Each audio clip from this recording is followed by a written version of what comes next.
할렐루야. 마태복음 6장 24절 읽겠습니다. 아무도 두 주인을 섬길 수 없나니 이는 그가 한 주인을 미워하고 다른 주인을 사랑하거나 혹은 한 주인을 떠받들고 다른 주인을 업신여길 것이기 때문이라. 너희가 하나님과 만몬을 겸하여 섬길 수 없느니라. 너희가 하나님과 만몬을 겸하여 섬길 수 없느니라. 마태복음 6장 24절에 너희가 하나님과 만몬을 겸하여 섬길 수 없느니라 했습니다.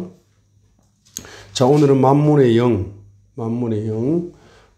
영이 그 사람을 지배하게 되면은, 만몬의 영이 그 사람을 지배하게 되면은 7가지의 바로 현상이 나타난다는 것입니다. 자, 첫 번째는 뭐죠? 첫 번째는 바로 마음밭이 잘 경작되지 않는다. 첫 번째는 마음밭이 잘 경작되지 않는 것입니다. 마음의 변화가 없다는 뜻입니다. 만몬의 영의 지배를 받게 되면은 마음밭이 잘 경작되지 않는다. 그래서 이제 겨울에 이제 그 추운 얼어붙은 땅을 이제 뒤엎어야 씨를 심었을 때 열매 맺을 가능성이 있는데, 아무리 말이야 너무 꽁꽁 얼어가지고 아무리 뒤엎으려 해도 그게 잘 뒤엎어지지 않는 거라. 그러다 보니까 그냥 10년이 가버리고 20년이 가버리고 30년이 가면서 신앙생활 30년 했는데도 열매를 맺지 못하는. 자, 첫 번째는 뭡니까? 마음밭이 잘 경작되지 않는다. 만몬의 영의 지배를 받으면은 두 번째는 바로 길거리 마음밭이 된다 했습니다. 길거리 마음밭이 된다. 자, 길거리 마음밭이 되면은 한 3가지의 특징이 있다. 길거리 마음밭이 되면은, 자, 길거리 마음밭이 되면은 4가지 특징이 나타납니다.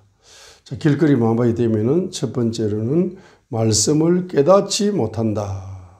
마태복음 13장 19절에 보게 되면은 이제 만몬의 영의 지배를 받는 사람들은 이제 마음밭이 길거리 같은 마음밭이 되기 때문에 아무리 설교를 들어도 들을 때는 은혜가 되는 것 같은데 깨달음까지는 오지 않는다. 내 영 속에 감동이 오면서 막 깨달아져서 영의 양식이 되어야 되는데, 마태복음 13장 19절에는 자, 말씀을 깨닫지 못한다. 말씀을 깨닫지 못하는 겁니다. 말씀을 왜 깨닫지 못하느냐 하게 되면 바로 마가복음 4장 15절에 있는 것처럼, 자, 즉시 다가오는 사탄에게 마음속에 뿌려진 말씀을 빼앗겨 버린다. 자, 마가복음 4장 15절. 마가복음 4장 15절에 즉시 다가오는 사탄에게 마음속에 뿌려진 말씀을 빼앗겨 버린다 했습니다. 사탄이 말입니다. 엄청나게 빠른 속도로 즉시 다가와요. 길거리 같은 마음밭을 가지신 사람들은 만몬의 영의 지배를 받으면은 길거리 같은 마음밭을 가지고 있기 때문에 설교를 듣는데 바로 듣자마자 즉시 사탄이 빼앗아 가버린. 즉시. 시간이 중요합니다. 마가복음 즉시죠. 즉시입니다. 즉시 사탄이 그 뿌리진 말씀을 낚아채 가버린다. 그렇죠? 자, 그것을 뭡니까? 아까 말씀을 깨닫지 못할 때는 했죠. 말씀을 깨닫지 못할 때 했죠. 마가복음 13장 19절에. 마태복음에서는 말씀을 왜 깨닫지 못하느냐 하니까 사악한 자가 채어 가버린다 했거든. 마태복음 13장 19절에 말씀을 왜 깨닫지 못하느냐 하게 되면은 사악한 자가 낚아채가 버린다. 마태복음 13장 19절. 마태복음에서는 말씀을 깨닫지 못한다. 왜? 악한 자가 빼앗아가 버리기 때문에. 낚아채가 버리기 때문에. 마태복음 13장 19절입니다. 근데 마가복음에서는 사악한 자가 아니고 사탄을 등장시켰어요. 즉시 다가오는 사탄에게 마음속에 뿌리진 말씀을 빼앗겨 버린다라고 마가복음은 사탄이 즉시 온다. 말씀을 빼앗아 가려고. 마태복음에서는 사악한 자 때문에 사악한 자가 말씀을 깨닫지 못하도록 바로 빼앗아 가버리기 때문에 낚아채가 가버리기 때문에 깨닫지 못한다는 거예요.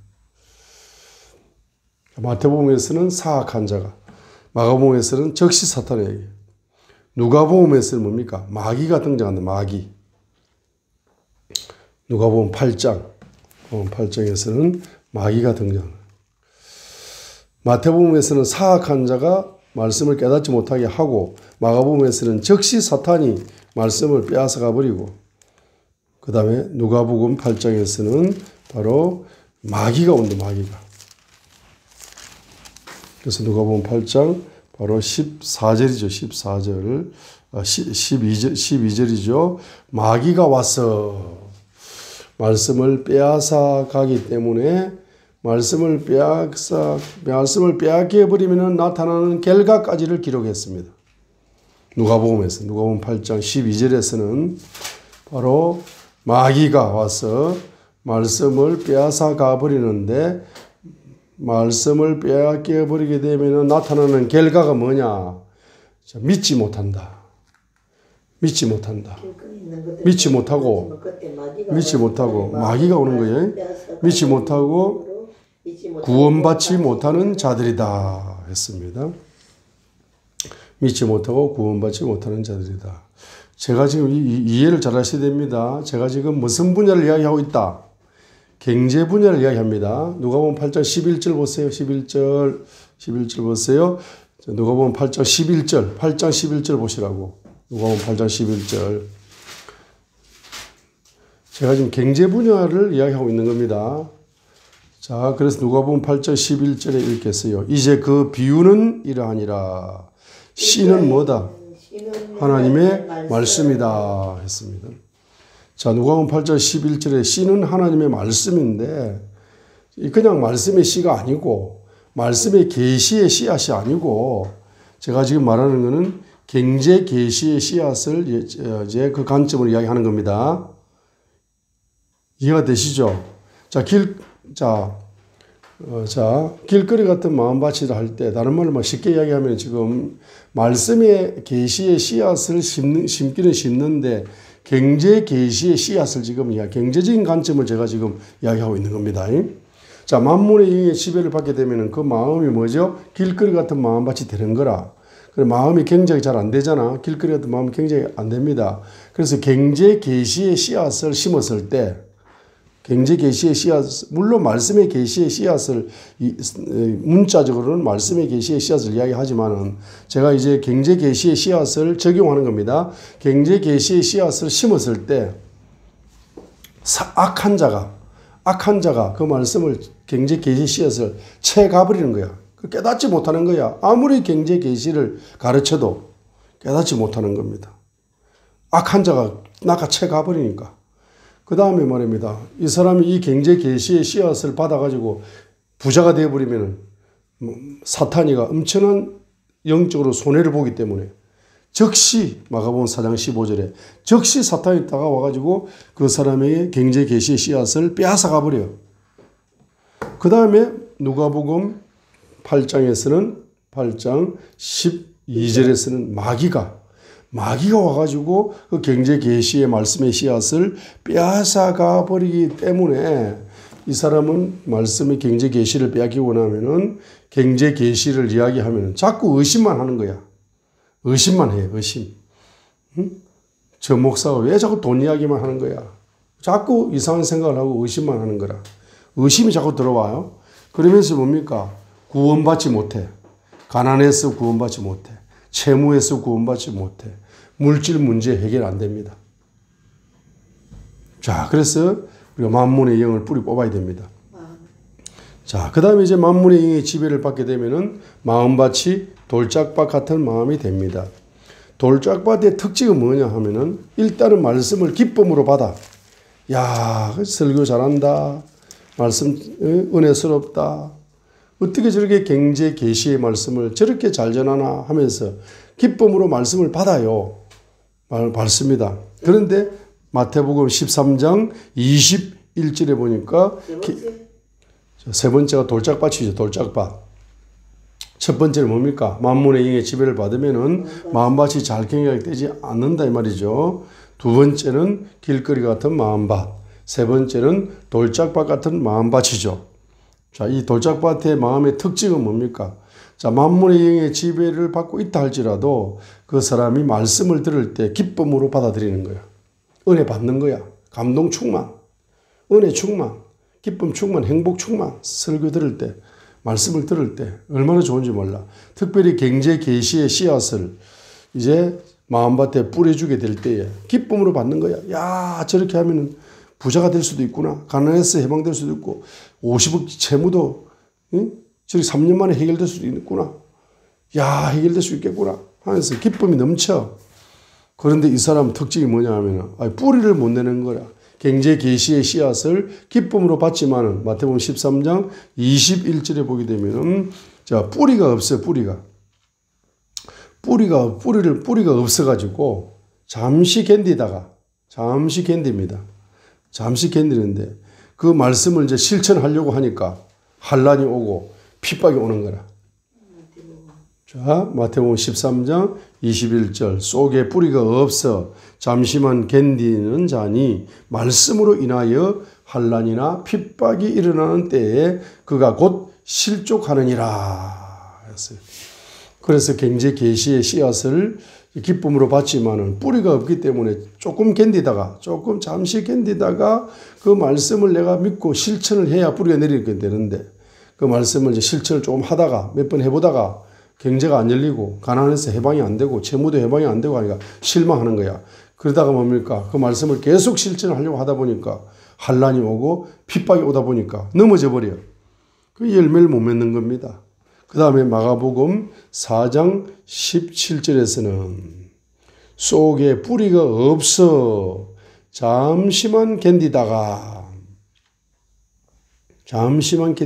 마가복음 4장 17절 보겠습니다. 마가복음 4장 17절에 바로 속에 뿌리가 없으므로 잠시만 견디다가 따라합니다. 잠시만 견디다가 잠시만 견딘다는 뜻은 그걸 조금 실천해 본다는 뜻입니다. 마가복음 4장 17절에 후에 말씀으로 인하여 그 말씀을 실천하다 보니까 고난이나 핍박이 오는다. 고난이나 핍박. 자, 고난이나 핍박이 오는 겁니다. 마태복음에서는 환란이나 핍박이 오지만은 마가복음에서는 바로 고난이나 핍박이 오는 거예요. 그 경제 계시의 말씀을 실천해서 뿌리를 내리고 조금 해보다가 안 되는 거야. 안 되니까 고난과 핍박이 오면 넘어져 버리는 거예요. 넘어져 버립니다. 이게 마가복음 4장 17절입니다. 속에 뿌리가 없으므로 잠시만 견디다가 후에 말씀으로 인하여 고난이나 핍박이 일어나는 때에 즉시 실족하는 자들이요. 그랬어요. 마가복음 4장 17절에 자, 고난이나 핍박이 올 때에 실족한다. 경제 계시를 실천하여 뿌리를 내리려고 하니까 고난이 오니까 핍박이 오고 실족을 당해버리게 된다. 열매를 못 맺는 거죠. 자, 그 다음에 누가복음 8장 13절에서는 한번 따라합니다. 시험의 때에 떨어져 나간다. 시험이 온다는 거라. 그 경제 계시의 말씀을 믿음으로 실천하여 뿌리를 내리기도 전에 시험의 때가 오면은 열매를 맺기 전에 시험의 때가 온다는 거예요. 그럼 열매 맺지도 못하고 떨어져 버려요. 떨어져 나가버린다. 누가복음 8장 13절에서 말씀을 하고 있습니다. 말씀을 하고 있어요. 시험의 때에 떨어져 나가버린다. 이상하게 경제 계시의 말씀을 실천하려고 하다 보면 자꾸 시험이 오는 거야. 물질적인 시험이 계속 오는 거야. 그 물질주의 시험을 이기지 못합니다. 열매를 못 맺는 거라. 자, 그 다음에 네 번째가 가시들 같은 마음밭입니다. 자, 가시들 같은 마음밭인데, 자, 이건 제가 불러드리겠어요. 마태복음 13장 22절에서는 세상의 염려, 자, 세상의 염려 플러스 재물의 속임수. 자, 만문의 영의 지배를 받으면은 마태복음 13장 22절에 있는 것처럼 세상의 염려가 옵니다. 그리고 재물의 속임수가 옵니다. 자, 제가 재물의 속임수라는 단어를 가지고 만문의 영이 오면은 7가지의 속는다 했습니다. 속는다는 제가 설교를 했습니다. 그죠? 재물의 속임수라는 주제를 가지고 만문의 영의 지배를 받으면은 재물의 속임수 7가지의 재물한테 사기를 당한다. 재물의 속임수에 넘어가 버린 데 했습니다. 재물에게 속는다는 뜻이죠. 7가지 이야기했습니다. 오늘 두 번째 시간으로 만문의 영의 지배를 받게 되면은 바로 첫 번째 마태복음 13장 22절 세상의 염려 플러스 재물의 속임수. 자, 거기에다가 다시 마가복음 4장 19절에서는 한 가지를 더 붙입니다. 정욕이라는 단어를 붙여. 정욕. 마가복음 4장 19절에 세상의 염려가 오고 재물의 속임수가 오고 정욕이 하나 더 붙어오죠. 만문의 영의 지배를 받는 사람은 세상의 염려와 재물의 속임수와 정욕에 떨어진다. 마가복음 4장 19절이다. 이것 때문에 열매를 못 맺는 거죠. 자, 그 다음에 누가복음 8장 14절에 보면은 자, 여기서는 이 세상 삶의 염려다. 이 세상 삶의 염려. 그냥 염려가 아니고 생활의 염려, 살아가는 염려. 이 세상 삶의 염려와 플러스 재물과 쾌락. 재물의 속임수가 아니고 재물과 쾌락이라고 이렇게 했어요. 누가복음 8장 14절. 재물과 쾌락. 그러면 우리가 만문의 영의 지배를 받으면은 마음이 돌짝 가시들 같은 마음이 되어가지고 세상 염려나 세상 삶의 염려뿐만 아니고 재물의 속임수에 넘어가는데 그 재물의 속임수 중에서도 가장 큰 속임수가 돈이 많이 열리면은 정욕과 쾌락을 추구한다. 이렇게 우리가 이해할 수가 있는 거죠.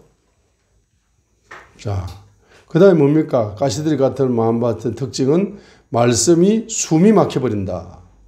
말씀이 숨이 막혀버린다. 말씀이 숨이 막혀버린다는 것은 말씀이 죽는다. 말씀이 죽는 것이 아니고 가시들 같은 마음밭이 그죠? 그 말씀의 열매를 맺지 못하는 의미로 말씀이 씨앗이라 했으니까 이 씨앗이 숨을 못 쉬어서 자, 그 다음에 누가복음 자, 말씀이 숨이 막힌다. 마태복음 13장 22절, 마가복음 4장 19절이죠. 말씀이 숨이 막힌다는 표현을 썼습니다. 마태복음 13장 22절, 마가복음 4장 19절. 경지의 계시의 말씀이, 씨앗이 숨이 막혀가지고 열매를 못 맺어. 마태복음 13장 22절, 마가복음 4장 19절. 그 다음에 누가복음 8장 14절에서는 뭐라고 표현했습니까? 숨이 막혀 완전함에 이르는 열매를 내지 못한다. 숨이 막혀서 누가복음 8장 14절에서는 숨이 막혀서 완전함에 이르는 열매를 내지 못한다 했습니다. 경지의 계시에 이 씨앗의 말씀이 숨이 막혀가지고 완전함에 이르는 열매를 내지 못한다. 완전한 열매를 내지 못하는 거죠. 원색적인 그 경제 계시의 씨앗이 만들어내는 원색적인 열매를 만들어내지 못한다는 거죠. 결론적으로는 열매를 못 맺는다는 뜻입니다. 자, 그 다음에 아까 제가 이야기했죠. 네 번째로 가시들 같은 마음밭이 되면은 특징이 세상의 염려, 재물의 속임수, 플러스 세상 정욕과 쾌락, 재물과 쾌락, 누가복음 8장 14절. 정욕, 마가복음 4장 19절이죠. 자, 그러니까 지금 재물과 쾌락이니까 다섯 번째는 바로 재물을 어디에 투자한다?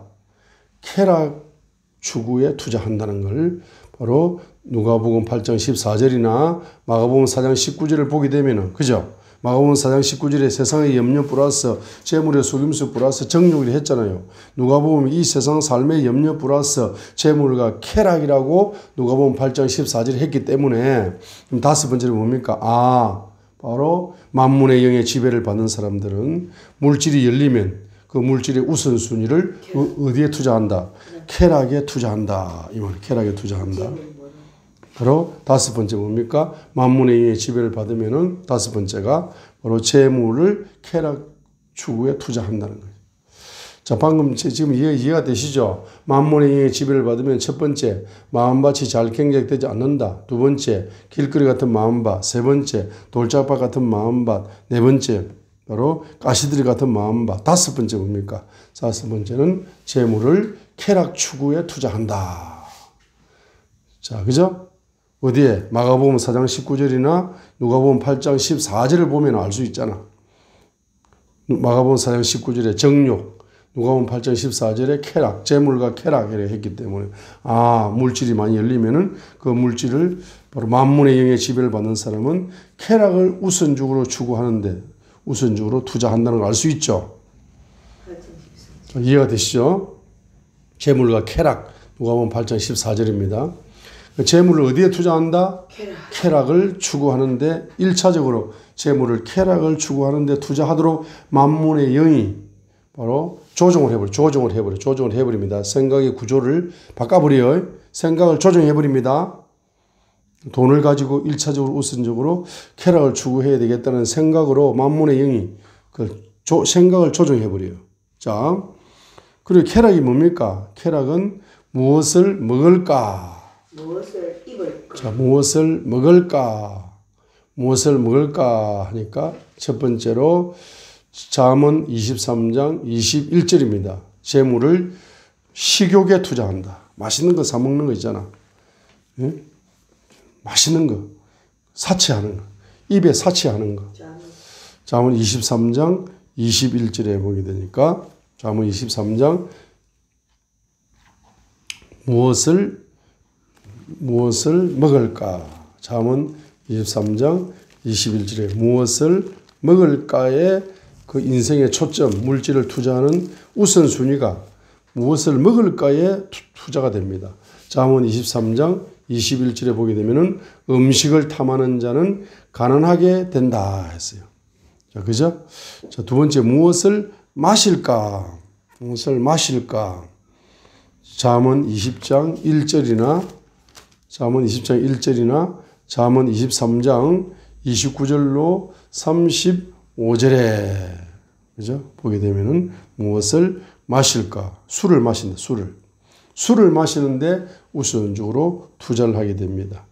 그 술을 마시는 자가 어떻게 되느냐? 이사야 5장 11절에 보면은 이사야 5장 11절에 보면은 이 사람은 이제 알코올 중독자가 되거든요. 이사야 5장 11절에 알코올 중독자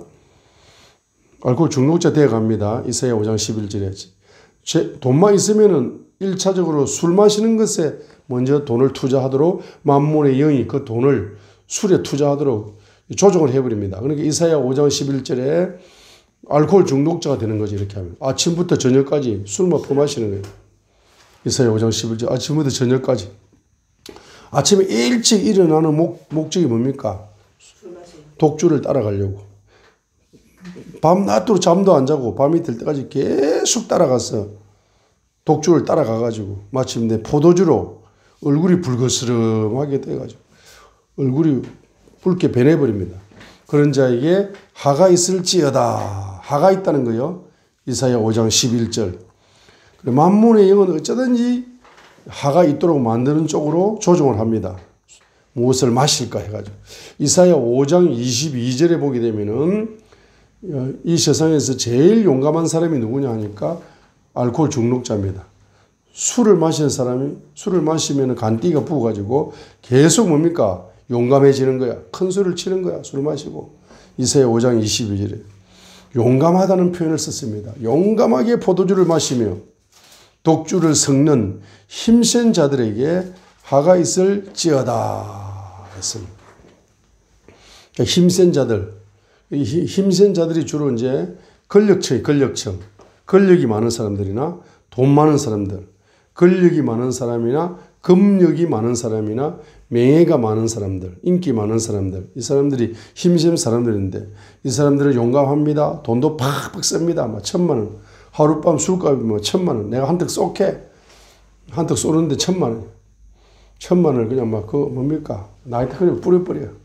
술집에가 1,000만 원 뿌려버려요. 하룻밤에. 2시간도 안 돼가 1,000만 원 써버려요. 용감합니다. 용감해. 왜? 있는 거는 돈밖에 없다. 있는 거는 권력밖에 없고, 있는 거는 금력밖에 없고, 있는 거는 인기밖에 없다. 이 세 가지를 가지고 돈이 그냥 오니까. 돈 뿌려도 돈은 뭐 내일 1,000만 원 나오고, 하루에 1,000만 원, 하루에 1억씩 나오는데 1,000만 원 돈도 아니다. 뿌리는 거예요. 용감합니다. 용감해. 하가 있다 해서. 나중에는 빚쟁이가 되고, 알코올 중독자 되고, 불치병 걸리고, 빚쟁이 돼가지고, 이 사람 망합니다. 결론적으로는. 만문의 망하게 만들어, 결론적으로. 그 다음에 무엇을 입을까 했습니다. 누가복음 16장 19절에 보면은 이름도 없는 한 부자가 있는데, 누가복음 16장 19절에 한 부자가 있는데 무엇을 입을까? 재물을, 옷을 사치하는 데 투자합니다. 그래 누가복음 16장 19절에 이 한 부자가 자주색 옷과 고운 아마포 옷을 입고 날마다 호화롭게 지내더라. 누가복음 16장 19절입니다. 그래서 3천만 원짜리 밍크 코트, 누가복음 16장 19절 3천만 원짜리 밍크 코트 입는 거, 3천만 원짜리 밍크 코트, 그 3천만 원의 돈이야? 돈도 아니야 하면서 뿌려버려. 그래가지고 그냥 겨울에 그냥 아무 옷이나 사 입으면 되는데, 누가복음 16장 19절 이 부자는 무엇을 입을까? 만문의 영의 지배를 받아서 부자가 되었는 이 부자는 뭡니까? 명품 가방. 이거 2천만 원짜리 가방이야. 2천만 원짜리 가방. 그 짝퉁 2만 원짜리나 2천만 원짜리나 똑같아 보여. 근데 이거는 명품이고 진품이야. 나 진품 들고 다녀. 동창회 나오면서 이불로 진품을 가 나가는 거야. 내가 그렇게 나를 너희들이 무시했지. 내가 몬사 가난하다고. 우리 남편이 그냥 1년 만에 100억 부자가 되었어. 내 무시했던 동창들 한 맛이나 바라면서 2천만 원짜리 뭡니까? 명품 가방을 두고 옛날에 2만 원짜리 짝퉁 들고 다니다가 똑같아 얼굴은. 근데도 2천만 원짜리 들고 나가는 거야. 큰 소리 빵빵 칩니다. 돈 많다고. 만문의 영의 지배를 받으니까 옷에다가 무엇을 입을까에 집중력 투구합니다. 그죠? 그런데 만문의 영의 지배를 받으니까 여자에게 돈을 투자한다. 잠언 7장 6절로 27절이죠. 잠언 7장 6절로 27절이죠. 잠언 7장 6절로 27절입니다. 여기는 이제 강교한 창녀라고 써놨죠. 문자적으로. 잠언 7장 6절부터 27절까지. 잠언 그냥 7장 그냥 전체 답니다. 그죠? 어떻게 보면. 잠언 7장 전체입니다. 그죠? 어떻게 보면은. 근데 잠언 7장 여기에 6절부터 27절까지 마지막 절까지 보게 되면은 여기에 이제 큰 제목이 강교한 간사하고 교활한 창녀라고 써놓은 거죠. 창녀. 간사하고 교활한 창녀라고 써놓은 겁니다. 간사하고 교활한 창녀라고 써놨죠. 자, 그래서 이 만문의 영의 지배를 받으면은 바로 만문의 영의 지배를 받으면은 창녀가 되고 창남이 됩니다. 자, 이 말이 무슨 말이냐면 창녀 그러니까 여러분들은 뭡니까? 588 창녀촌이다. 그게 몸 파는 여자라고 생각하죠. 물론 몸 파는 여자가 돈 때문에 몸을 파는 거잖아. 그것도 창녀입니다. 그런데 가정주부가 창녀가 많아. 가정주부 중에서도 창녀가 많을 수 있습니다. 유부녀인데도 창녀가 많을 수 있습니다. 왜냐하면 만문의 영의 지배를 받으니까 남편이 직장 가고 없고, 그 다음에 이제 불법적으로 다른 유부남을 만나든지 만나는 겁니다. 그죠? 근데 만나는 목적이 뭡니까? 그 사람이 돈을 얻어내기 위해서 만나는 여자 있잖아. 그게 다 창녀입니다. 또 돈을 얻어내기 위해서 여자를 만나잖아. 제비죠. 그 제비. 그 창남이야, 창남. 그러니까 불법적인 방법으로 해서 남자가 여자를 만나고 여자가 남자를 만나가지고 상대방의 돈을 목적으로 사랑합니다. 사랑하지 않는데도 예? 당신의 몸을 사랑합니다. 이 말은 당신의 돈을 사랑합니다 뜻이거든. 그래 몸을 사랑하면서 돈 내놔라 이거 돈. 자 이렇게 돈을 목적으로 다른 남자를 만나고 불법적으로 이렇게 하는 사람이 전부 다 창녀고 창남이거든. 그 사람들은 100% 뭡니까? 이 만문의 영에 100% 지배받는 사람입니다. 그건 확실합니다. 자 그러면 잠언 7장 23절에서 뭡니까? 이런 사람들이 주로 어디에 병이 걸리느냐? 간에 화살이 날라와가지고 간을 깨트려 버리니까 몸 중에서 간에 고장이 잘 나. 간. 잠언 7장 23절이죠. 마침내 화살이 어디를 뚫어버려요? 간을 깨트려버려요. 간. 간이 고장 나오는 사람이 많습니다. 간. 나는 그런 짓 안 했는데 당신 할아버지가 그런 짓 했어요. 당신 고조, 정조, 조부, 할머니나 할아버지나 당신 윗대 조상들이 그런 것을 많이 하면은 후손들에게도 간이 고장이 잘 나는 병이, 불치병이 간이 고장 나가지고 이제 죽습니다. 간이 고장 나가지고 고생합니다. 돈 엄청나게 깨집니다. 자, 그렇게 이제 된다 말이죠. 자, 그러니 창남이 되시고 창녀가 되면 안 됩니다. 자, 몸의 쾌락을 위해서 만나는 것도 뭐죠? 만문의 영의 지배를 받는 거고, 그 다음에 돈을 목적으로 만나는 것도 사랑합니다, 사랑합니다. 사랑은 뭔 사랑해? 사랑하지 않습니다. 돈을 사랑하기 때문에 그 부자를 만나는 거지. 그것도 창녀의 창남입니다. 그리고 세 번째 창녀가 창남이 있죠. 첫 번째 창녀 창남이 뭡니까? 몸을 사랑해서 만나는 것도 만문의 영의 지배를 받는 창녀 창남이고, 두 번째 돈을 목적으로 만나서 불법적인 행위를 하는 것도 창녀 창남이고, 세 번째로 창녀 창남이 누구냐 하니까 바로 돈 많은 사람 앞에 굽신거리는 거. 자, 권력자 앞에 굽신거리고, 금력자 앞에 굽신거리고, 명예가 많은 사람 앞에 굽신거립니다. 왜 굽신거리냐? 자기 이익을 목적으로 굽신거려. 어쩌면 창녀 창남이잖아. 대한민국 말이야. 여의도에 가면 창녀 창남이 얼마나 많은지 몰라. 권력자 앞에서 그냥 뭐 90도로 절을 합니다. 네? 어떤 사람이 그냥 대통령이 그냥 어깨를 툭툭 치니까 뒤를 돌아서가 누가 날 툭 쳐 하면서 뒤를 딱 쳐다보니까 대통령이 자기를 알아봐 주는 거야. 그 파티에 갔는데 뭐 행사에 갔는데 대통령이 자기 등을 치주니까 엉뚱한 사람이 쳤으면 뭐 기분 나빠 욕을 해주려고 뒤를 딱 돌아서는데 대통령의 얼굴이 보이는 거야. 대통령이 자기 등을 탁탁 치면서 알아봐 주니까 이 사람이 토끼처럼 놀래가지고 말이에요. 저를 90도로 하는 거예요.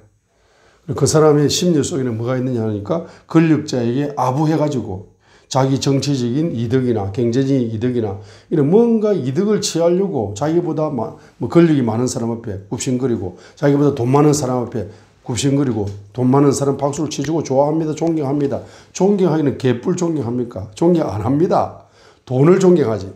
그 만문의 영의 지배를 받으니까 이렇게 권력자 앞에 굽신거리고 금력자 앞에 굽신거리고 명예자 앞에 굽신여겨가지고 자기의 이득, 정치적인 이득이나 경제적인 이득을 추구하려고 하는 그 사람은 만문의 영의 지배를 받는 바로 권력의 몸을 파는 사람이고 금력의 몸을 파는 창녀요 창남이다 이 말이야. 그러면 대한민국의 정치계에서 창녀 창남이 얼마나 많나 말이에요. 정치 이야기는 안 하겠습니다. 자, 그래서 이제 창녀 창남이 세 종류가 있다고 이야기했어요. 자, 여섯 번째 만문의 영의 지배를 받으면 여섯 번째. 다섯 번째는 재물을 쾌락 추구에 투자한다 했습니다. 자, 여섯 번째 만문의 영의 지배를 받으면 현재 경제, 미래 경제 염려의 노예가 된다 했습니다. 현재 경제 염려의 노예가 되고 미래 경제 염려의 노예가 된다. 마태복음 6장 31절 현재 경제 염려, 마태복음 6장 34절 미래 경제 염려죠. 그리고 경제 염려를 도대체 왜 하는 겁니까? 경제 염려를 왜 하느냐 하니까 바로 마태복음 6장 바로 31절에 현재 무엇을 먹을까 마실까 입을까 염려, 마태복음 6장 34절에 미래 내일 무엇을 먹고 마실까 미래 경제 염려, 마태복음 6장 34절이죠. 경제 염려를 왜 하느냐? 경제 염려의 노예가 됩니다. 만문의 영의 지배를 받기 때문에 현재 경제 염려와 미래 경제 염려의 노예가 됩니다. 마태복음 6장 31절에 바로 이르기를 우리가 무엇을 먹을까 혹은 우리가 무엇을 마실까 혹은 우리가 무엇을 입을까 하지 말라. 이 현재 경제 염려입니다.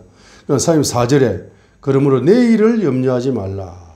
내일 무엇을 먹을까? 31절은 오늘 무엇을 먹을까 마실까 입을까 현재 경제 염려.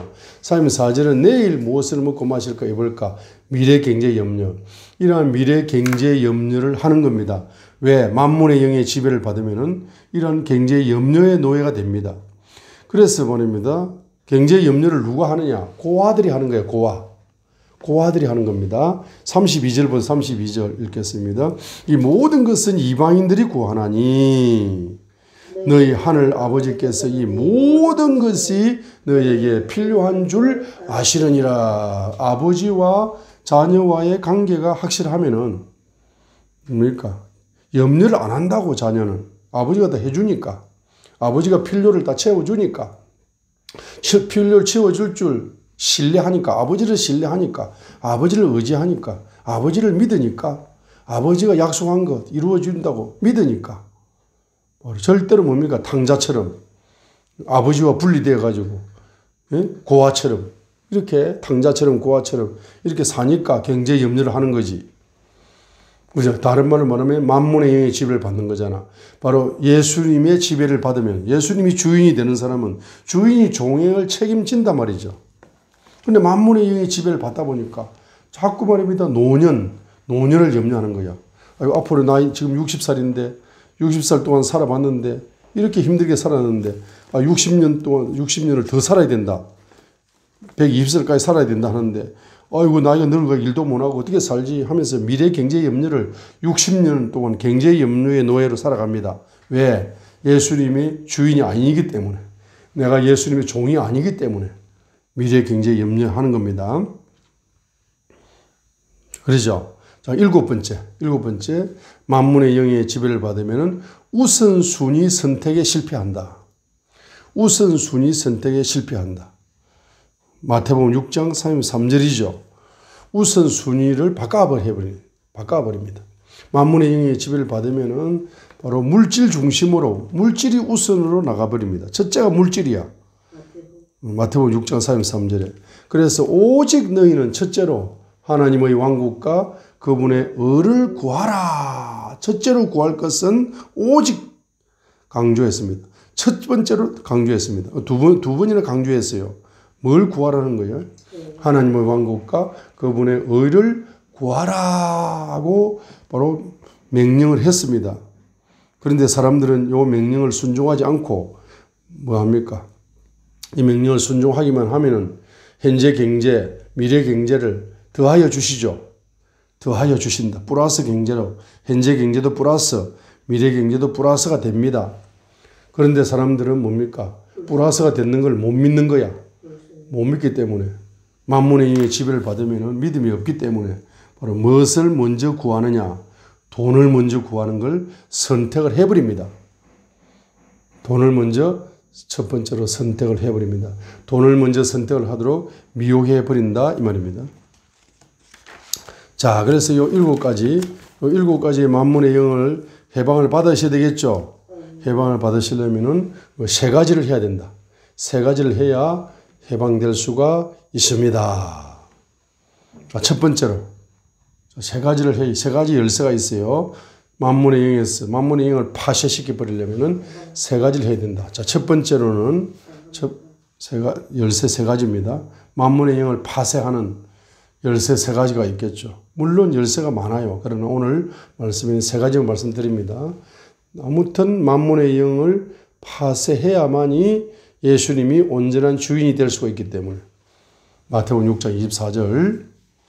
자, 그래서 만문의 영을 파쇄해야 예수님이 온전한 주인이 되기 때문에 만문의 영을 파쇄하는 세 가지 열쇠. 첫 번째 열쇠는 뭡니까? 뭐겠습니까? 바로 1번부터 7번까지 만문의 영향을 받아가지고 아까 했던 그 7가지. 그 7가지를 철저하게 뭐합니까? 회개하셔야 된다. 회개하셔야 돼. 내 마음밭이 경작되지 않은 거 회개하셔야 되고, 그죠? 1까지 있죠? 내 마음밭이 길거리 같은 마음, 돌잡아 같은 마음, 가시들 같은 마음, 이런 것 때문에. 그죠? 그 다음에 쾌락에 투자하고 이런 거 있잖아. 아까 7가지 이야기했습니다. 그 7가지를 회개하셔야 된다. 마음밭이 잘 경작되지 않는 것, 길거리 같은 마음, 돌잡아 같은 마음, 가시들 같은 마음, 또 재물을 쾌락이 추구에 투자하는 것, 그 다음에 현재 경제 염려의 노예가 되는 것, 우선순위를 잘못 선택한 것, 돈 중심으로 살아가는 거 있잖아. 이런 것을 철저하게 회개하셔야 됩니다. 자, 회개하셔야 되는데 이것을 회개할 적에는 반드시 자, 바로 회개의 경제를 드리면서 회개하셔야 된다. 그래서 첫 번째 열쇠는 반드시 이 만문의 영의 지배를 받고 우리 조상들이 자, 평생을 그렇게 살았어요. 3, 4대가. 그 조상들이 만문의 영의 지배를 받고 산 죄를 철저하게 눈물로 회개하시고 내 자신도 만문의 영의 지배를 받아서 그 7가지 중에 한두 가지가 다 걸립니다. 걸려. 그걸 다 회개하는 겁니다. 그래야 주님의 보혈 속에서 요 7가지를 다 뿌리 뽑아내고 만문의 영을 파쇄시켜야 됩니다. 자, 만문의 영을 파쇄시키게 되면은 마태복음 21장의 축복이 열리게 됩니다. 자, 마태복음 21장 1절로 11절에 이제 축복이 열리게 되는데 마태복음 21장 1절로 11절은 뭡니까? 바로 예수님께서 만왕의 왕으로서 나귀 새끼를 타시고 예루살렘으로 입성하게 될 때에 호산나 다윗의 자손이여 찬송하리로다. 주의 이름으로 오시는 이여 가장 높은 곳에서 호산나 하더라 하면서 이제 예루살렘 온 이제 도시가 바로 믿음의 사람들이 예수님을 왕으로 환영하는 그와 같은 장면이 나옵니다. 그러니까 11절에 보니까 우리가 이르되 이분은 갈릴리 나사렛의 선지자 예수님이라 하니라. 선지자 예수님이라 하니라. 왕이신 예수님을 찬양했습니다. 왕이신 예수님이시고 선지자가 되시는 예수님이시다라고 지금 마태복음 21장 1절로 11절에서는 예수님이 만왕의 왕으로 예수님이 선지자로 이렇게 왕의 기름 부음을 받고 선지자의 기름 부음 받은 바로 예수님으로 등장하고 있습니다. 자, 이런 사건인데 이런 사건을 경제적인 관점에서 보게 되면은 바로 마태복음 21장 바로 3절이 되는 겁니다. 3절. 자, 3절 한번 읽겠습니다. 만일 자, 1절로 2절 보겠습니다. 그들이 예루살렘에 가까이 와서 벳바게의 올리브산에 이르렀을 때에 예수님께서 두 제자를 보내시며 그들에게 이르시되 2절 너희 맞은편 마을로 들어가라. 그리하면 즉시 너희가 매여 있는 나귀와 그 곁의 나귀 새끼를 보리니 그것들을 풀어서 내게로 끌고 오라 라고 명령을 했습니다. 자, 경제 명령을 한 거죠. 나귀가 경제라고 생각하면 경제 명령을 한 겁니다. 마태복음 21장 2절. 요즘 말로 하면 뭡니까? 최고 좋은 교통수단, 최고 좋은 차. 그 차를 저기 압구정도에 가면 그 압구정 1번 출구 앞에 있으니까 그 끌고 와, 이렇게 끌고 오라. 이렇게. 그 경제죠. 압구정 1번 출구 앞에 있는 그 자동차가 그 경제입니다. 그 나귀를 끌고 오래. 그 끌고 오라 그러면은 그 사람들이 뭡니까? 웅성웅성 그러잖아. 아니, 누가 그걸, 에? 무슨 말을 하잖아. 아니, 그걸 끌고 가면 됩니까? 주인이 따로 있는데 지금 하면서 이렇게 따지죠. 따질 수 있습니다. 그래서 3절입니다. 만일 누가 너희에게 무슨 말을 하거든. 아니, 그거 왜 나귀 새끼를 왜 끌고 갑니까? 압구정 1번 출구에 있는 그 좋은 3억짜리 차를 왜 그 주인 허락도 없이 그걸 갑니까? 이렇게 엉뚱한 소리를 할 수 있어요. 그때 뭡니까? 주께서 그것들을 필요로 하신다 하라 했습니다. 자, 그래서 영어로 보면은 if any man 어떤 사람이 say 말합니다. ought unto you 당신에게 말합니다. 무슨 말을 합니다. 그때 you shall say 내가 말을 해야 됩니다. 어떻게? The Lord 주님께서 has need 필요합니다. of them 주께서 그것들이 필요로 한다. 주님이 그것들을 필요로 한다. 주님이 주께서 그것들을 필요로 하신다. 주님이 필요하다고 한다. 주님이 누구십니까? 바로 만물을 창조하신 창조주가 되십니다. 이 나귀도 주님이 창조한 거예요. 주님이 창조한 거고 주님이 그 경제 세계를 통치하는 왕이시고 부요의 왕이시기 때문에 그분이 부요의 창조주가 되시고 그분이 부요의 왕이 되시 통치자가 되시고 그분이 부요의 경영자가 되시기 때문에 나귀가 필요하기 때문에 그 끌고 오래 했습니다. 그렇게 하라 그렇게 말을 하면은 뭡니까? 그 자동차 주인이 그 나귀 주인이 스트레이트 웨이 적시로 뭡니까? He will send them 그가 그들을 보낼 것이다. 주인이 말입니다. 허락을 한다는 뜻이죠. 주인이 보낸다는 뜻입니다. 주인이 보낸다는 뜻입니다. 그래, 바로 주인이 누구다? 바로 그 예수님이 누구다? 그 주인이 예수님을 누구라고 인정한 겁니까? 예수님이 바로 만물을 창조하신 창조주가 되시고 만물의 부요를 바로 경영하시는 부요의 바로 왕이 되시고 부요의 주인이 되신다. 로드, 그분이 주인이시다. 주님이시다. 그분이 창조주시다. 그분이 왕이시다. 부요의 왕이시다. 이 나귀가 나에게 맡겨진 나의 소유지만은 나의 소유가 아니고 나에게 잠시 맡겨둔 것을 주인이 가져오라고 하니까 이 종이 가져가겠습니다. 적시라는 단어가 중요합니다. 이 마가복음에서 나오는 적시가 마태복음에서 나와버리니까 스트레이트 웨이라는 단어가 이 적시라는 단어가 마가복음 1장부터 나오는 단어죠. 근데 마태복음 21장 3절에서 왕의 명령, 왕명 앞에 나귀의 주인이 적시 주인이 필요로 하는데 종이 무슨 말이 많습니까? 가져오라면 가져오는 것이 되는 겁니다. 왜 이것을 가져오라 하느냐 하게 되면은 바로 스가랴서 9장 9절의 예언이죠. 스가랴서 9장 9절의 예언입니다. 5절 읽겠습니다. 5절 읽어봐요. 너희는 시온의 딸에게 이르기를 보라 내 왕이 내게 임하시느니라. 그분은 뭐합니까? 온유하사 나귀 위에 앉으시되 나귀 새끼 곧 어린 수나귀 위에 앉으시느니라 하라 하였느니라 했습니다. 그래서 이게 중요합니다. 자, 뭐가 중요하냐? 예수님은 바로 만물의 창조주신데 그분은 어떻게 창조했느냐? 온유함으로 창조했습니다. 물질계를 온유함으로 창조했어요. 물질계를 온유함으로 뭡니까? 경영합니다. 물질을 온유함으로 통치합니다. 그 나귀 새끼를 끌고 오라라고 말씀하시는 그 말씀 속에는 뭐가 있습니까? 온유함이 있는 거예요. 온유함이 있는 겁니다. 그렇기 때문에 주님께서 필요로 하신다 그러면은 온유하게 나귀 새끼 주인처럼 온유하게 반응하셔야 땅의 기업이 많습니다. 물질의 부요가 얘는 열쇠가 됩니다. 온유해야 됩니다. 만문의 영의 지배를 받고 있는 사람은 절대로 온유할 수가 없습니다. 예? 이정환 목사가 스리랑카에 제일 가난한 나라 중에 하나인 스리랑카, 제일 가난한 지역에, 제일 가난한 고아에게 성경 경제학 학교를 열어서 학교도 못 다닐 애잖아. 부모가 없어가지고. 학교가 없으니까 성경 경제학이라도 가르쳐야지.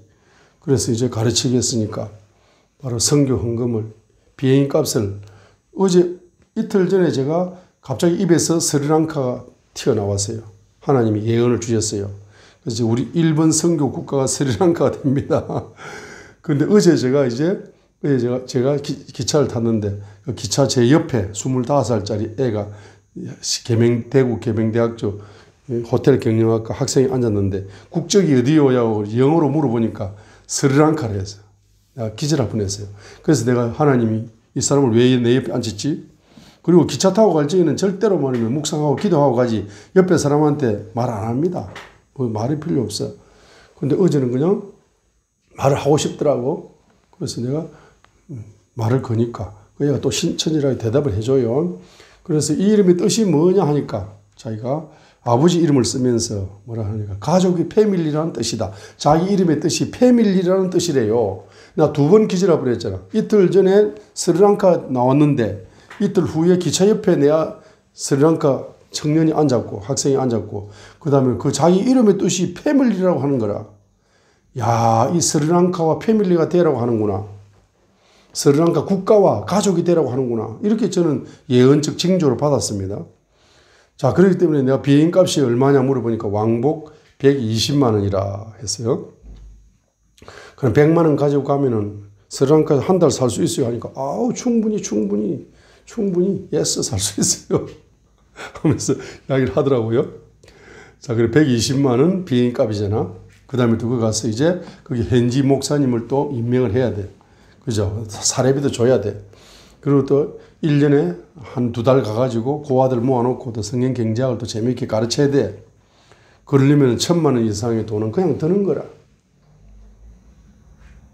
그래서 회계 경제, 아까 만문의 영의 지배를 받아가지고 엉뚱한 번지수에서 입으로는 주의 사랑하면서 엉뚱한 번지수에서 신앙생활을 했던 사람들이 회계 경제를 드리면서 100만 원을 드리든 1,000만 원을 드리면서 이걸 가장 가난한 국가의 사람에게 이것을 성경 경제학을 가르쳐서 그 고아를 10년 동안 가르쳐서 정말로 주님이 주인이 되어주시고 아버지가 되어주셔가지고 그 고아를 세계적인 인물로 만드는데 나 회계 경제를 드립니다 라고 드려라라고 이렇게 주님이 필요하시다라고 이렇게 말을 하면은 그걸 왜 농담으로 받나? 농담으로 왜 받습니까? 만문의 지배를 받고 있으니까 농담으로 받고 의심하고 믿지 못하고 행동을 옮기지 못하는 거 아닙니까? 그런데 여기에 어린 낙이 주인은 말입니다. 바로 요 영적인 만문의 영을 회개하는 이 회개 단계를 바로 뛰어넘은 사람이에요. 통과한 사람이야. 돌파한 사람이란 말이에요. 그렇죠. 그러니까 주가 쓰시겠다 하라. 주가 누구냐? 아, 주님이 바로 물질계를 온유함으로 뭐 했다? 창조하신 분이고 물질계를 온유함으로 경영하시는 분이고 물질계를 온유함으로 통치하시는 분이 필요하다고 하니 내가 온유한 마음으로 주님께 경제를 드립니다 라고 경제 분야의 믿음을 뭐 할 수 있다? 헌신. 경제 분야의 믿음을 헌신하게 될 때 만문의 영이 박살나는 겁니다. 회계 경제를 드리는 때 만문의 영이 박살나고 또 뭡니까? 경제를 믿음으로 헌신하게 될 때에 바로 뭐죠? 만문의 영이 박살나는 겁니다. 자, 그렇게 되면 뭐가 열려요? 바로 세 번째가 열린다. 세 번째. 자, 첫 번째 열쇠 회계 경제, 두 번째 열쇠 경제를 믿음으로 헌신하는 거죠. 그렇게 하게 되면은 세 번째 이제 축복이 열립니다. 축복이 열립니다. 어떤 축복이 열리느냐 하면은 자, 우리 영혼의 갈망이 뭐죠? 우리 영혼의 갈망은 누구든지 다 주님의 임재를 누리고 싶어 합니다. 그 주님의 임재의 고귀함과 달콤함을 경험하게 되면은 눈물샘이 터져버립니다. 자, 그렇게 되면 세상이 배설물처럼 느껴져서 순종의 지름길이 열립니다. 경제 명령에 어떤 경제 명령이라도 순종할 수 있는 순종의 지름길이 열려가지고 30배, 60배, 100배의 열매 맺는 부유자로 성장할 수가 있는 거죠. 자, 그래서 뭡니까? 바로 영혼의 갈망, 주님의 임재인데 그 주님의 임재를 누리지 못하도록 만드는 영이 만문의 영이다 이 말이에요. 여러분 다 주님을 만나고 싶어 하시잖아. 주님의 임재를 누리면서 주님과 만나가지고 주님과 깊은 대화를 나누고 싶은 주님의 깊은 임재에 들어가고 싶은 사람이잖아요. 예배자들은 경배자들은 누구든지 주님의 임재를 누리고 싶어 합니다. 그런데 주님의 임재가 어떤 때는 임재가 오다가 어떤 때는 임재가 안 되다가 깊은 임재에 들어가고 싶은데 깊은 임재에 못 되고 항상 얕은 은혜만 누리고 얕은 말입니다. 밖에 안 되잖아. 왜 그래요? 바로 만문의 영이 방해를 하기 때문에 그런 거거든. 만문의 영을 깨내야 되는 거야. 따라합니다. 회계 경제의 망치로 만문의 영을 박살내자. 경제를 믿음으로 헌신하여 만문의 영을 파쇄시키자. 이렇게 만문의 영이 박살나야만이 여러분의 영혼 속에 주님의 깊은 임재를 누리게 되고 그 주님의 깊은 임재 속에서 바로 주님의 그 아름다움과 고귀함과 달콤함이 경험되면서 눈물샘이 터져버리게 되면은 세상이 뭐로 바뀐다? 배설물처럼 바뀌는 거라. 자, 세상이 배설물처럼 바뀌게 되면은 여러분들이 그 배설물을 피해 갑니까? 배설물을 좋아합니까? 예? 세상을 좋아하냐고요? 세상이 배설물인데 사도 바울이 이 세상을 배설물처럼 버린다 했습니다. 세상이 배설물이거든. 근데 만문의 영의 지배를 받으면은 세상이 배설물이 아니라 너무 좋은 거예요. 세상이 너무 좋아. 세상 살아가는 너무 천국처럼 좋아. 세상을 더 오래 살고 싶고 건강하게 살고 싶고 더 살고 싶어. 세상이 너무 좋아하고 세상하고 손을 잡고 살고 싶어. 세상을 주인으로 섬기면서까지라도 살고 싶어. 세상이 너무 좋기 때문에. 다른 말로 배설물이 너무 좋기 때문에 그 배설물하고 돼지가 있어요. 돼지. 돼지는 똥 위에서 뒹굴면서도 냄새를 모르고 더러운 걸 모릅니다. 그러죠? 그 진짜로 주님의 임재를 깊이 누려버리면 뭡니까? 세상이 배설물처럼 바로 보인다는 사도 바울의 고백이 넘칠 겁니다. 그래가지고 세상이 배설물처럼 느껴지기 때문에 주님이 어떤 경제의 명령을 내린다 할지라도 나는 뭐 할 수 있다? 순종할 수가 있습니다. 30, 60, 100배의 열매 맺는 부자가 되는 축복이 열리죠. 두 번째로 뭐가 열립니까? 두 번째는 바로 나기 경제를 뭐 하는 거죠? 기쁨으로 헌신 경제를 드려서 예수님을 수종 들었죠. 자, 이렇게 예수님을 수종 들게 되니까 열매가 21장 9절이 열리는 9절. 9절 읽겠습니다. 앞에서 가고 뒤에서 따르며 무리들이 외쳐 이르되 호산나 다윗의 자손이여 찬송하리로다. 주의 이름으로 오시는 이여 가장 높은 곳에서 호산나 하더라 했습니다. 이렇게 나기 경제를 기쁨으로 헌신 경제로 드리는 자에게는 이 무리에게 열렸던 것처럼 바로 찬양의 영이 전이가 된다. 찬양의 영이 전이가 됩니다. 그래서 여러분들이 만문의 영이 파쇄되고 경제를 헌신하면서 여러분에게 찬양의 영이 전이되게 되면은 찬양의 수준이, 차원이, 레벨이 높아져 간다는 거죠. 찬양만 드려도 귀신이 떠나가고, 찬양만 드려도 불치병이 치료되고, 찬양만 드려도 가난의 영이 박살나버린다. 가난에서 해방되는 바로 찬양의 수준 높은 찬양의 기름 부음이 강력해지게 됩니다. 그 다음에 중요한 것이 마태복음 21장 10절로 11절 봐요. 그분께서 예루살렘에 들어가시니 온 도시가 소동하여 이르되 이분이 누구시냐 하거늘 11절에 그 무리가 이르되 이분은 갈릴리 나사렛의 선지자 예수님이라 하니라 했습니다. 바로 선지자의 기름 부음이 부어진다. 자, 선지자의 기름 부음이 부어져서 주님의 마음의 비밀을 여러분이 전이받게 된다. 선지자의 기름 부음을 받으면은 제일 먼저 주님의 마음의 비밀이 전이되는 겁니다. 주님의 마음을 성경을 읽으면서 주님의 마음이 읽혀진다. 따라합니다. 성경은 글자가 아니다. 문자가 아니다. 성경은 글자의 책이요 문자의 책으로 기록되어 있지만은 성경은 글자의 책이요 문자의 책이 아니라 성경은 한마디로 말하면은 예수 그리스도의 마음의 책이다. 창세기부터 계시록까지가 예수 그리스도의 마음의 책이다 이 말입니다. 특별히 선지자의 기름이 부어졌으니까 예수 그리스도의 예언의 책이다. 예언의 책이다. 예수 그리스도의 예언의 책이다. 예언의 책이다 했습니다. 보세요. 자, 예수님의 예언이 몇 가지입니까? 예수님 예언. 절 쳐다보세요. 적을 필요 없어요. 따라합니다. 죽음의 예언. 탄생의 예언. 고난의 예언. 따라합니다. 탄생의 예언. 고난의 예언. 죽음의 예언. 부활의 예언. 성천의 예언. 재림의 예언. 천년왕국의 예언. 7차원의 복음을 예언하셨다. 창세기부터 계시록까지를 통해서 7차원의 1189장 창세기 1장부터 한 장 한 장이 전부 다 이 7대 바로 뭡니까? 복음. 이 칠 때 복음의 예언된 복음. 예언된 복음이 바로 구약을 통해서 예언되고 신약을 통해서 성취되어지는 바로 7대 복음으로 성경 66권이 통달되는 그런 이제 기적이 일어나기 시작합니다. 그죠? 그 다음에 아까 예수님을 누구로 인정하셨다? 예수님을 바로 왕으로, 나귀의 주인이 예수님을 왕으로 인정했기 때문에 나귀 경제를 들을 수 있었죠. 따라 적었어요. 왕권이 열린다. 왕권. 네 번째로 왕권 경제가 열린대요. 왕으로 인정했기 때문에 왕권 경제가 열린다. 이 말. 왕권 경제가 열린다. 그 다음에 또 적었어요.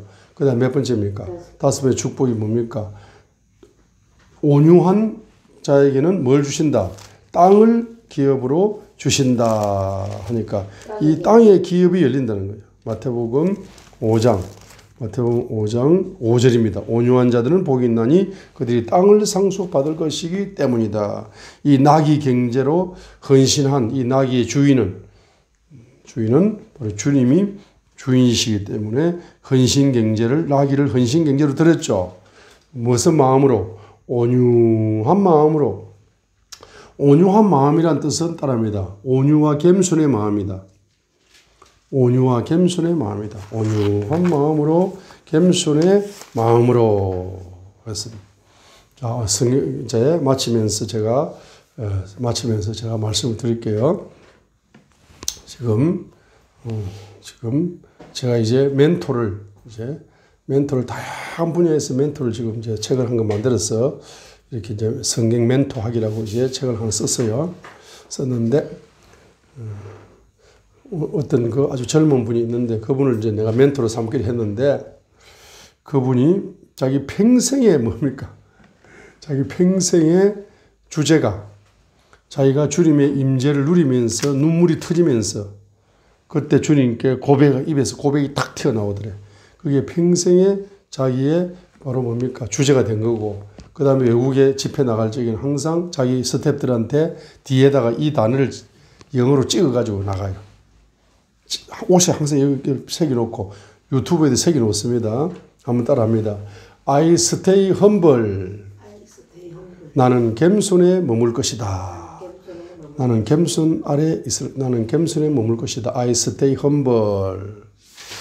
언더 아래, 어디 아래? Your name Jesus. 이렇게 어떻게? 자, I stay humble. 나는 겸손에 있습니다. 겸손에 머물 거다. 겸손에 있습니다. 언더, 누구 밑에, 누구 아래. Your name Jesus. 당신의 이름 예수님. 저는 당신의 이름 예수님의 이름 아래에 겸손히 있습니다. 이 단어가 이제 그 청년의 평생의 이제 레마의 말씀이다. I stay humble under your name, Jesus. I stay humble under your name, Jesus. 이거는 돈 1억과 돈 100조와도 바꿀 수 없는 영감이 있는 말이에요. I stay humble under your name, Jesus. 그 humble이라는 단어가 겸손이잖아요. 이 겸손. 그래서 온유함 속에는 뭐가 포함되어 있다? 겸손함이 포함되어 있는 겁니다. 이 나귀의 주인이 나귀 경제를 진짜 경제의 부요의 왕이 되시는 주님 앞에 그분이 필요하다고 하니까 그 경제를 올려드리게 될 때에 이 사람은 온유한 마음으로 온유의 왕이신 그분께 나귀 경제를 올려드리죠. 그런데 온유함 속에는 뭐가 포함되어 있다? 겸손이 포함되어 있습니다.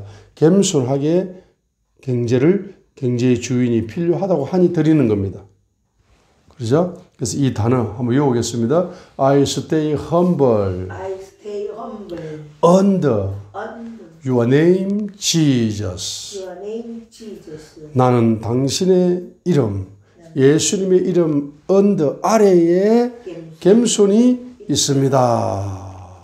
나는 당신의 이름 아래 겸손히 있습니다. I stay 겸손히 있습니다. I stay humble under your name, 예수님을 괴롭혔다. Jesus. 예수님을 괴롭혔다. 할렐루야. 요즘은 말입니다. 예수님의 행성. 할렐루야. 창조적인 그냥 아이디어가 넘칩니다. 예수님의 행성이. 아이디어 뱅크가 지금 되어가고 있습니다. 할렐루야. 자, 그래서 오늘 우리가 만몬의 영 두 번째 시간으로 첫 번째 시간은 뭡니까? 만몬의 영에 대해서 했고 두 번째 시간은 이제 만몬의 영인데 한번 따라합니다. 예수님의 발밑에 만몬의 영이 있습니다. 만몬의 영이 파쇄됩니다. 예수님의 발로 만몬의 영을 파쇄하소서. 자, 나의 발로 만몬의 영을 발 아래 놓고 파쇄하게 하소서.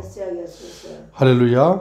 자, 여러분 머리로는 만몬의 영을 섬기는 것이 아니라 예수님을 그렇도록 예수님을 왕으로 만왕의 왕으로 예수님은 누구십니까? 신 중의 신이시요 예수님은 왕 중의 왕이시요 예수님은 주 중의 주가 되시며 예수님은 창조주가 되시며 물질계를 바로 경영하시는 경영자가 되시며 물질계를 통치하시는 왕이 되시며 영적 세계와 물질 세계와 모든 세계를 다 창조하시고 경영하시고 통치하시는 신 중의 신이시요 왕 중의 왕이시요 주 중의 주가 되시는 그 예수님만을 경배하고 찬양하며 섬기겠습니다.